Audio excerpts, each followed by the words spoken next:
আগামী 30শে ডিসেম্বর সন্দেশখালী যাচ্ছেন মুখ্যমন্ত্রী মমতা বন্দ্যোপাধ্যায়। সরকারি অনুষ্ঠানে যোগ দেবেন তিনি। বৃহস্পতিবার নবান্ন থেকে জানান তিনি বছরের শুরুতে একগুচ্ছ কর্মসূচির কথা জানান মমতা বন্দ্যোপাধ্যায়। পাশাপাশি রাজ্যের প্রত্যেকটি বড় শহরে বিগ বাজার তৈরি করবেন তিনি। ধর্মতলায় ধর্নার সময়সীমা বৃদ্ধি করার দাবি জানিয়ে বৃহস্পতিবার কলকাতা হাইকোর্টের দ্বারস্থ জয়েন্ট প্ল্যাটফর্ম অফ ডক্টরস। এদিনই দ্রুত শুনানি চেয়ে আবেদন চিকিৎসক সংগঠনের। মামলা শুনানিতে চিকিৎসকদের কড়া আক্রমণ রাজ্যের আইনজীবীর। হাইকোর্টে এই মামলার রায় পরে দেবেন বলে জানিয়েছেন বিচারপতি।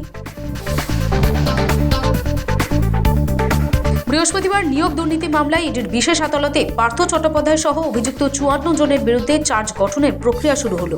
আদালত সূত্রের খবর, বুধবারই ইডির তরফে আদালতে প্রয়োজনীয় নথি জমা দেওয়া হয়েছিল। ফলে চার্জ গঠনের প্রক্রিয়ায় আর কোনো বাধাই রইল না। এবার সংসদে অমিত শাহের আম্বেদকর ফ্যাশন মন্তব্য নিয়ে প্রতিবাদ পশ্চিমবঙ্গ সামাজিক ন্যায় মঞ্চ, সারা ভারত ক্ষেত মজুর ইউনিয়ন, পশ্চিমবঙ্গ আদিবাসী অধিকার মঞ্চ সহ অন্যান্য একাধিক সংগঠনের। এদিন তারা স্বরাষ্ট্রমন্ত্রী অমিত শাহকে জনসম্মুখে ক্ষমা চাওয়ার পাশাপাশি পদত্যাগের দাবি জানিয়েও সোচ্চার হয়েছেন। দিল্লি বিধানসভা নির্বাচনের আগে ইন্ডিয়া জোটে বড়সড় ফাটল। সূত্রের দাবি, কংগ্রেসকে ইন্ডিয়া জোট থেকে ছেঁটে ফেলতে চায় অরবিন্দ কেজরিওয়াল। ইতিমধ্যেই জোটের সহযোগী দলগুলির কাছে এ বিষয়ে বার্তা পাঠাতে শুরু করেছে কেজরির দল। পাল্টা মমতা বন্দ্যোপাধ্যায় বা অন্য কেউ নন, রাহুল গান্ধী ইন্ডিয়ার নেতৃত্ব দেওয়ার যোগ্যতম ব্যক্তি, মত কংগ্রেস নেতৃত্বের। 2025 সালের বিদেশ নীতি নিয়ে চিন্তাভাবনা শুরু নয়াদিল্লির। বিদেশমন্ত্রী এস জয়শঙ্কর এই সপ্তাহেই আমেরিকায় যাচ্ছেন। নতুন বছরে ভারতে আসতে পারে রুশ প্রেসিডেন্ট ভ্লাদিমির পুতিন এবং নবনির্বাচিত মার্কিন প্রেসিডেন্ট ডোনাল্ড ট্রাম্প। আবার মোদি যেতে পারেন আমেরিকায়। সবচেয়ে গুরুত্বপূর্ণ, চীনে এসসিও সামিটে চীনের প্রেসিডেন্ট শি জিনপিং এর সঙ্গে দেখা করতে পারেন তিনি।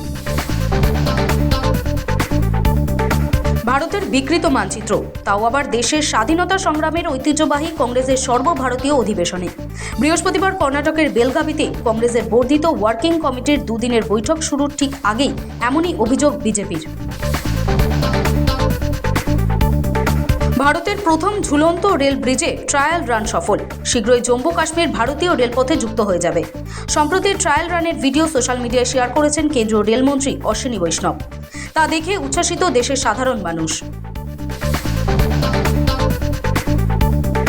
ঢাকা সচিবালয়ে অগ্নিকাণ্ডের ঘটনায় নাশকতার আশঙ্কা, চর্চা তুঙ্গে। এসবের মধ্যেই এই ঘটনায় উচ্চ পর্যায়ে তদন্ত কমিটি হবে, জানিয়ে দিলেন বাংলাদেশ সরকারের স্বরাষ্ট্র উপদেষ্টা জাহাঙ্গীর আলম চৌধুরী। যুদ্ধবিধ্বস্ত গাজায় ইসরায়েলি হামলায় একসঙ্গে 5 জন সাংবাদিক নিহত হলেন। বৃহস্পতিবার দক্ষিণ গাজায় বিমান হামলার ঘটনা। নুসরেত শরণার্থী শিবিরের অদূরে আল আউদা হাসপাতালে খবর সংগ্রহে গিয়েছিলেন তারা। নিহতেরা সকলেই প্যালেস্টাইনি। মেলবোর্নে চতুর্থ টেস্টের প্রথম দিন অস্ট্রেলিয়ার স্যাম কনস্টাসের সঙ্গে ধাক্কাধাক্কি হয় কোহলির। এই ঘটনায় শাস্তি পেলেন বিরাট। তার 20% ম্যাচ ফি কেটে নেওয়া হবে, জানায় আইসিসি। পাশাপাশি তাকে একটি ডিমেরিট পয়েন্ট দেওয়া হলো।